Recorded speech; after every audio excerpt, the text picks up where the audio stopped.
So hello and welcome back to Learning MG. So many of you have been asking me that you want to change the actual screen of your actual car, as well as the here screen. As you can see, the actual logo types. You want the digital display, the newer versions. Well, I'm gonna tell you right off the bat why this is a bad idea. So many of these actual screens have a guarantee, and therefore it will expire if you actually change it. Now, of course, I would like to have a touch screen.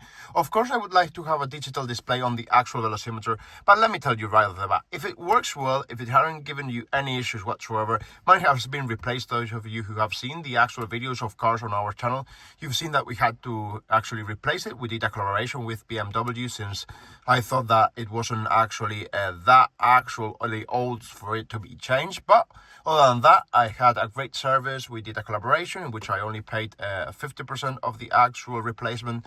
And other than that, I'm very, very happy with the actual change. And although it isn't tactile, or although it isn't the best actual screen, it does its function, it works perfectly, and that's why I'm using it. Okay, so my quick answer is I wouldn't actually change it, as sometimes the guarantee or the collaborations you can do with BMW, if it isn't the original screen, it won't be able to happen. Okay, as always, if you've got any questions, just leave it down here in the comments below, and thank you very much for watching.